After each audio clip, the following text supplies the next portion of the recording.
Good evening, everyone. Good evening. That's right. Heard you. No. Welcome to our last and final community meeting of this fiscal year before the Christmas break, which I'm sure we are all looking forward to. If you aren't, I definitely am. This has been a very trying semester. But thank you guys for coming out here tonight. We are going to have some discussion and present some information around the recommendation that we are making to our board with regards to recommending the closure of Brady at the end of this current school year. And we are hosting this meeting here at McDermott because a large number of students from Brady, you'll see in the presentation when we get into the presentation. Once we adjust the attendance zones, if the board actually approves this proposal, a large number of students that were previously zoned for Brady will be zoned for here at McDermott. You'll be able to see that in a minute. I'm not going to be before you long. Dr. Cooper, who is the Assistant Superintendent for Network 3, which both Brady and McDermott, thank you, which both Brady and McDermott are part of her network schools that she supervises, and so she's going to go through the recommendation, the reasons behind the recommendation, and then she'll talk a little bit about the transition plan and the transition process, and then I'll come back up and I will I'll host a question and answer comment session. This is again our last session. It is a couple of days before the end of this first semester. And I think all of us are tired. If you've been in some previous community meetings, we've done cards and had you write your questions down. We're not going to do that today. And so we will just play it by ear with regards to the questions and comments, and then we will call it a day, call it a night. All right? So I've already done the welcome purpose. Do a few introductions. Those of you who don't know me, I'm Jamal Wright, the superintendent here in Little Rock. I do see that we have two of our school board members here tonight. I'd like to recognize them, Mr. Ray Adams. And is McDermott in your zone? Mm-hmm. Okay. You represent this area in the back. We have Anna Strong.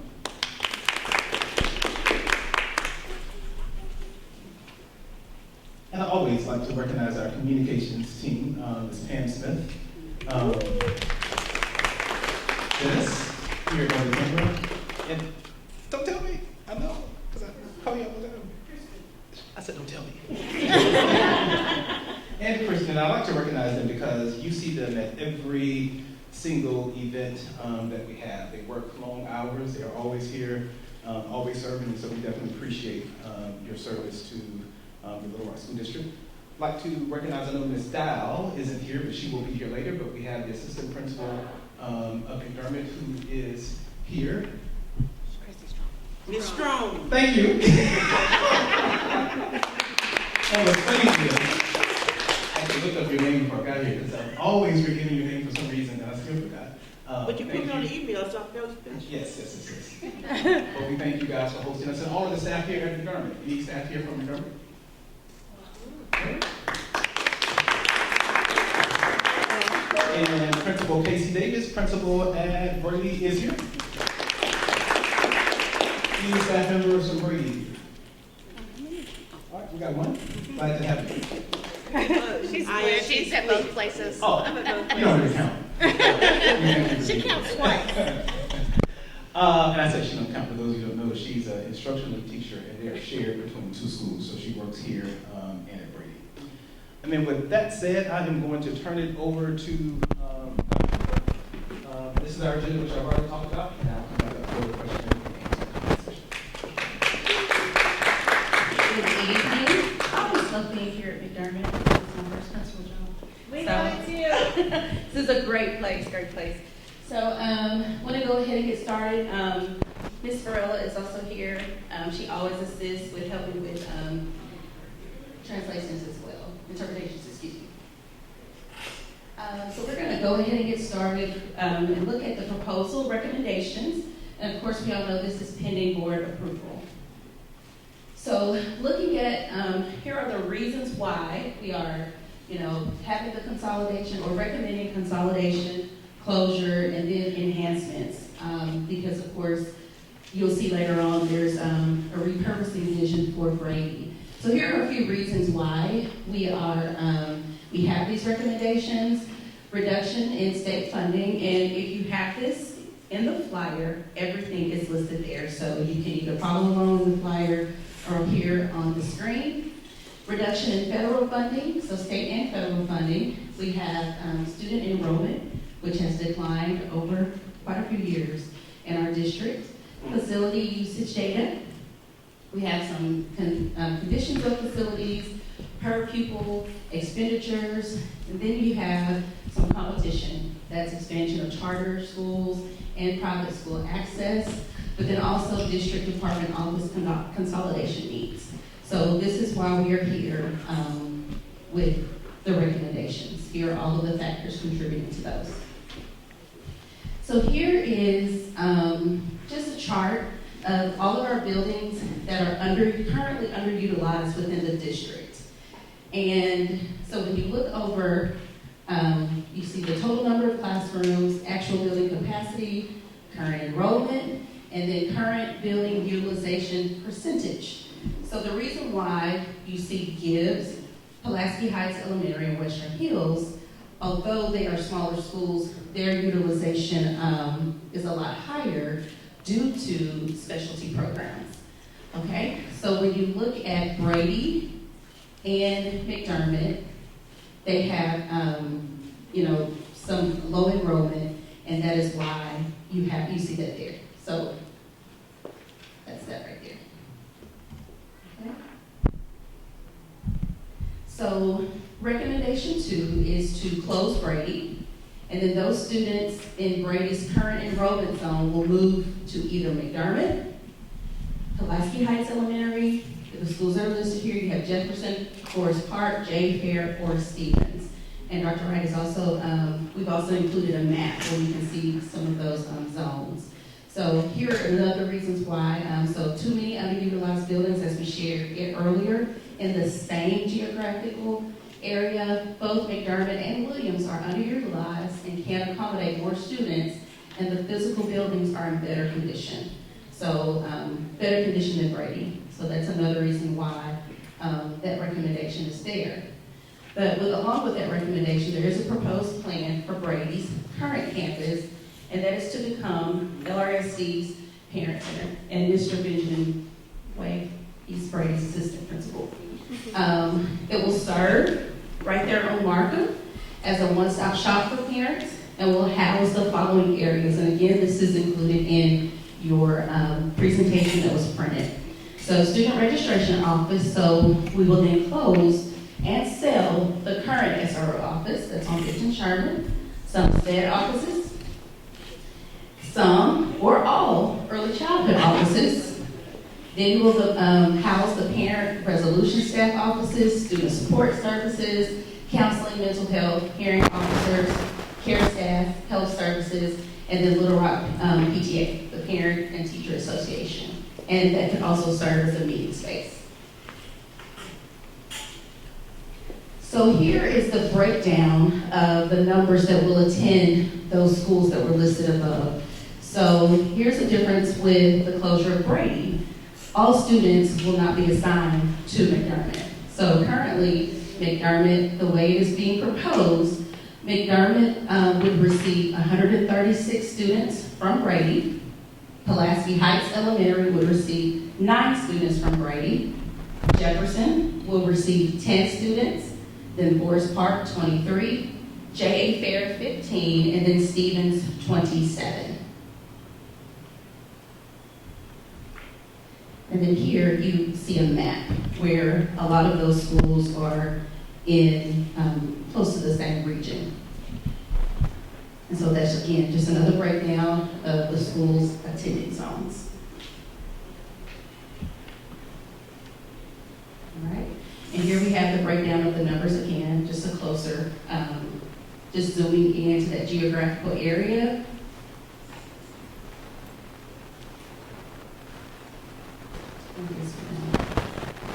What are all the dots?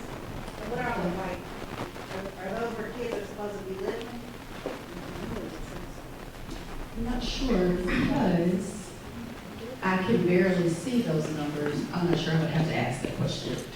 There are other attendance zones? It may be a little hard to see, but all of the numbers in white are attendance zones. And then I'll use, all of the peach color is currently the attendance zone for Brady. And then I'll use McDermott as an example. McDermott's current zone is the green, but then the green line that you see drawn shows where the attendance boundary will be if this proposal passed. And so all of that will be colored in green. So all of the kids in Edie's attendance areas, those are, or the 123, I forgot the number. 136 students live in this particular area, which will be zoned for McDermott. If you can see Stevens, it's kind of hard to see. But the 27 students that are in this little purple, this little area here, those are the 27 students that will encompass Stevens area. And you can kind of look at the outline of the different schools and kind of see where their attendance zones will change if this is approved. So why not Pulaski Heights over Stevens? Pulaski Heights is getting, can I step here? Nine students. Right, they're getting 9. I'm Yeah. talking about percentage-wise. You're sending 27 students to Stevens, but Pulaski Heights is much closer to Brady than Stevens is. So when you look at Pulaski Heights, the green, so this is expanding Pulaski Heights attendance zone. And so these two attendance zones, there are 9 students who live here that will become a part of Pulaski Heights. For Stevens, it's the students who live here in this attendance zone that will encompass. Right, and I'm saying those kids live much closer to Pulaski Heights than they do to Stevens. If they live in that area that you just showed me. So why aren't they going to Pulaski Heights? This is the way that our SRO office drew it. I don't know necessarily the rationale, but both boundaries are close to both school boundaries. So Geographically, I live not too far from Stevens. If I needed to, I could walk to Pulaski Heights, because people in my neighborhood will force me that as well. But Pulaski Heights is a pump of a jump for people that live by Stevens, but it's not as far as Brady and Pulaski Heights. You go straight down Markham, make a left, and you're at Pulaski Heights. You gotta go across the, go ahead. you have to go across the freeway to get to Stevens. So this, geographically, nobody can argue that Stevens is closer to that Brady zone. Part of the issue may be that Pulaski Heights is almost at capacity, and so they can only take in a certain number of kids versus Stevens. That's probably the issue. Good argument, but factually, is that the case? Well, I know that's the case because when you look at, first of all, they have a small building. They can only accommodate, if you go back to. There's 39 spots at Yeah, 39 spots at PHE versus, I don't know how many we have at Stevens, but I know it's more capacity at Stevens than it is at PHE. Stevens probably is not, because it's not.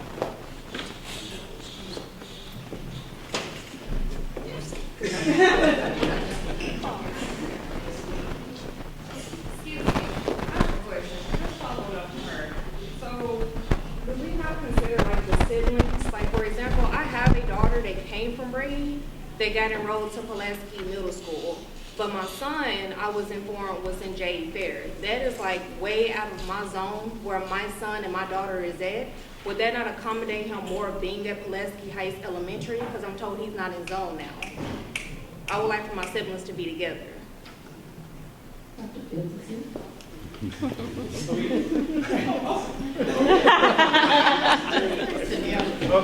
Okay, as it relates to the new attendance zone, to answer your question, yes.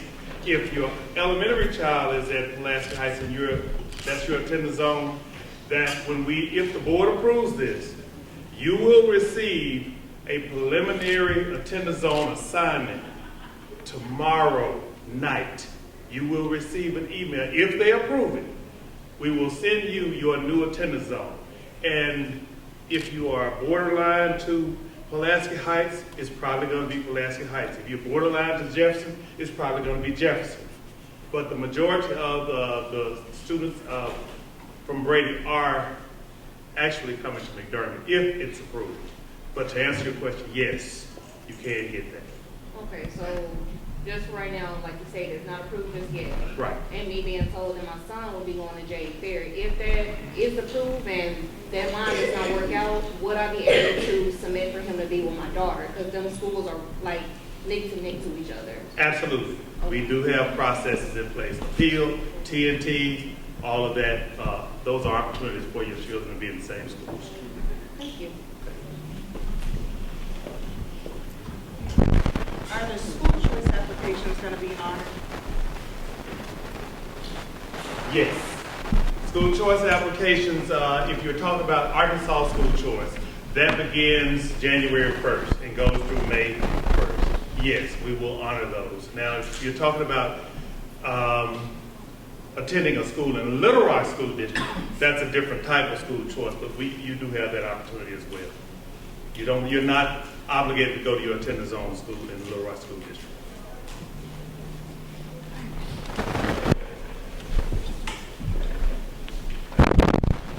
Okay, so the next thing, just again, pending board approval, we would look at a transition planning team. And what this would do is to allow a seamless process between both campuses. So the transition team would, consist of staff members from both schools to minimize disruption, coordinating different logistics, but most importantly, culture within the building. So parents being involved in that process, truly wanting to be an effort from both campuses to ensure that there is a smooth transition. So we do already have an established transition team, but again, this is pending board approval. So right here, I'm sorry, Dr. Booth. Go back. So, language sounds good, but actual and factual are two different things. If I'm being told that I'm being evicted from my home, and you don't come to my home and explain to me why you're evicting me, you don't explain to me what the urgency is, you don't explain to me what is needed in order to prevent me from being evicted, you don't give me an opportunity to raise the funds, you don't give me an opportunity to help create a solution, but you tell me your presentation of me having to leave doesn't offer an option for what I could do to maintain and sustain it. It only tells me this is what's going to happen to me. And then as another gut punch, instead of coming to my house to tell me that, you tell me I've got to show up at one of the places that you're trying to dislocate me to, that you're trying to remove me to. And so I do want y'all to hear how offensive that is. It's happened in the Little Rock School District many times before. Dr. Wright has said on more than one occasion he wasn't here when some of the things happened in the past, but I've been here and I've experienced it, witnessed it. It is painstaking. We've lost people, we've lost parents. We've even had parents come when they did have it at the school and had a packed house and had people saying, this is why this school is so important to this community, this is why we can't let it go, and we still had closures of those schools. In my neighborhood, Franklin is still nothing meaningful to our neighborhood and community. In my neighborhood, we don't have a grocery store, we don't have a pharmacy, because when that school closed, other stuff started shutting down right after it. And so, it's insulting because I asked these questions for those who didn't receive it. It's insulting to read some of these answers to suggest that because there was an immediacy to relieve fiscal funds so that we didn't get under state control, because that's a potential, that's kind of a boogeyman. They don't have to take us over. We could come up with a good case and say, listen, we have been fiscally responsible and we're doing the best that we can. We've had some extenuating circumstances, including the LRSD Act, and so we're trying our best to increase, and this is our plan. And I think the State Board of Education would understand that. But I think this jugular move to close schools down, to say to the public that we're trying to build our district is just, nothing about it is truthful. because you cannot increase a district when you decrease places for people to go to school. That, it just doesn't equate. So I don't understand, and I asked this question, why are we not given, and I don't know if this is Dr. Wright that responded to me or who it was that said it, that there's not been another plan in place. I've given a plan almost every time. Let's slow down this building of West Little Rock High School and use money that we were committing to that to help keep the schools current that we have open. I've said that at every meeting, so that's unfair to say that because I've offered that as a suggestion. But without having the school's budget, without having understanding from Mr. Bailey as to what possible options are, because the district didn't even present us with what another option could be, then it's not, we can't intelligibly offer a budgetary suggestion or second suggestion without knowing what the budget allows, without knowing what the emergency is. So I think it's disingenuous to suggest that the public should be presenting options when the district should be telling us these are 5 things that we could do. These are 10 things that we could do. With schools not being on the table as one of those things. With schools being on the table, with different schools being on the table being that. But we don't have that. We're being told by you, Dr. Wright, that this is our only option. This is what we have to do. And basically, suck it up and deal with it. And that's unacceptable. So I hear you, I understand you, and I'm going to regurgitate some of the same things I've already said. If there are other viable options that are presented that can prevent us from having to make these types of recommendations, we would have presented those to you.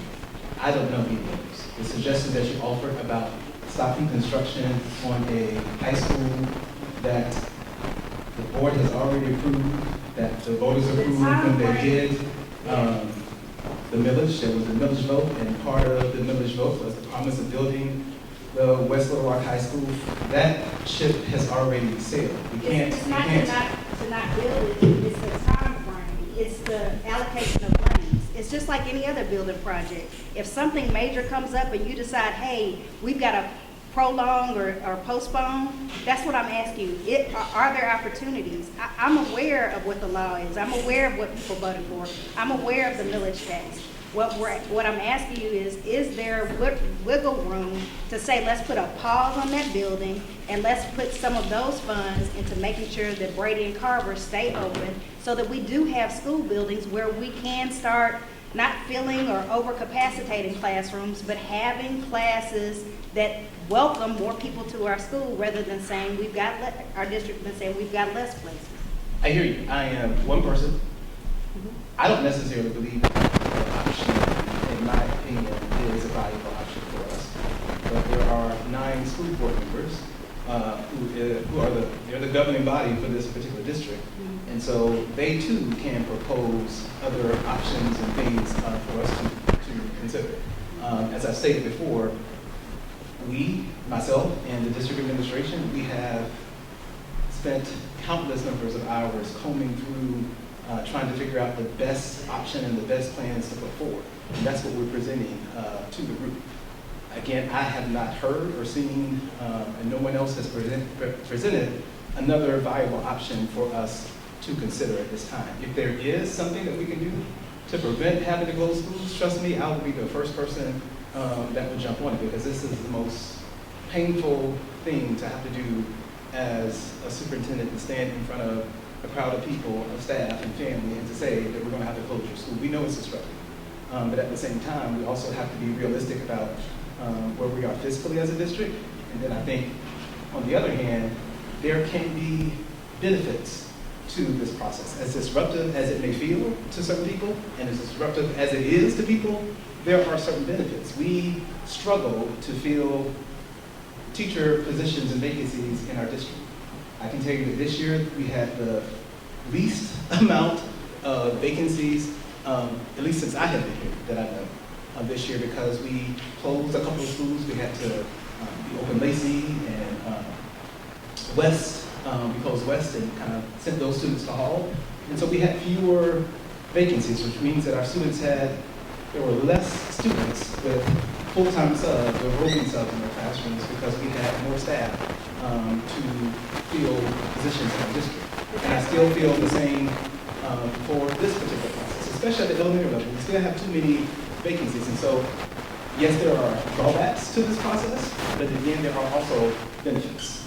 Didn't we not renew several contracts that could eliminate some of the vacancies that we had? Did we, what? Did we not renew contracts for educators, that if we had renewed those contracts, we would not have to be dealing with some of the vacancies that we had? Any educator contracts that we did not renew, it was because of performance issues. And those are people that we don't necessarily want to put in front of kids. Seeing that we are at the question and comment session. Dr. Wright? Yes. Just on the West Little Rock bond money. Under law, we can't use West Little Rock bond money for operations. So that's not even on the table. If we stopped West building tomorrow, that money is only available for construction. Thank you. We're open for additional comments or questions. Mr. Wright. Yes. Dr. Wright, sorry. This is being real and being transparent because, I mean, I get it's hard, it's sentimental. We've seen this time and time again in our district. But the reality, this is where we're at. And so my question to you, let's say goes to vote tomorrow, does not pass. Realistically, what does the district look like? What happens? I don't know. If that happens, Because if we're $9 million over budget, we don't have a solution. that's a bridge we will have to cross if that happens. I hope that doesn't happen, but if that does, that's something that we have to deal with. I think that we have done a good job, at least in my opinion, of trying to present the facts and where we are to our community and to our board members. And so I think our board, I can't speak for them individually, but I think collectively, I think they do understand where we are and the conditions that we're facing. And so I am cautiously optimistic that these recommendations will be approved. But if not, we'll have to cross that bridge when we get there. Yes, ma'am. I was just going to add to, so I'm Anna Strong, I'm the board member for Zone 5, which is a little bit to the east of here. And several schools in my zone are expected to get kids from Brady. I just wanted to also mention that there are several recommendations along with the recommendations about consolidation and closure to help draw more kids into the district. I particularly am really excited about the early childhood recommendations. My kids have been in the district since they were infants, and I am very excited about the idea of bringing more kids in at a younger age through pre-K3, pre-K4, and even the 0 to 2 programs to help make sure that they are part of LRSD from the very beginning and feel at home in this district as they head into kindergarten and are ready for school when they start kindergarten as well. And I'm very excited about the idea and continue to talk a little bit about how we can better market our district and how we can better talk about the amazing things that are happening here in our district and put our best foot forward to help bring more kids into the district. And one of the things I really like about these proposals is that the buildings that are going away, like the downtown building, are buildings that are not great for classrooms, and the buildings that do have classrooms are staying in the district. And if we grow and we get back to a place where we need more kids, then we will have the ability to think about that when the time comes. So that feels to me like a positive thing. I'm really excited about making sure that kids in the center of our city continue to have great options for school and that they have all the resources they need in every building. And we can't currently do that with our budget constraints, and it's not easy for us. And I know I have other board members here, and these are not easy decisions for any of us to make, but if we don't keep our budget in the black, our school district goes to the state. But the exception of that is when our schools get sold to charters. And I know that the superintendent said he's going to try to keep it at capacity, but... And that's not in, none of the buildings are, none of that is happening in this plan. So no buildings are being vacated in this plan. Right. We're doing our best. Yes, Doing our ma'am. best. Not when it comes to black kids. Any others?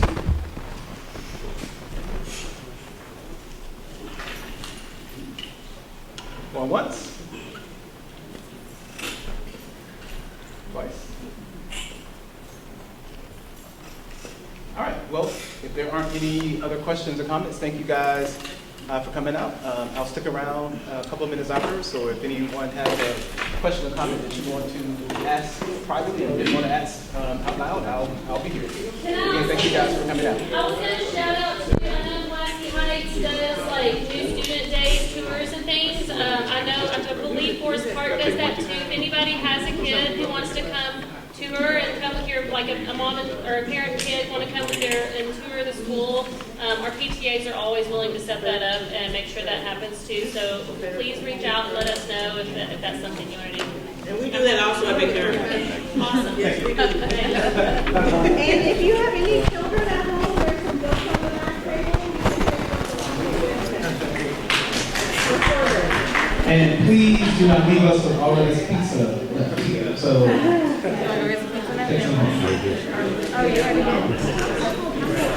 It's okay. It's okay.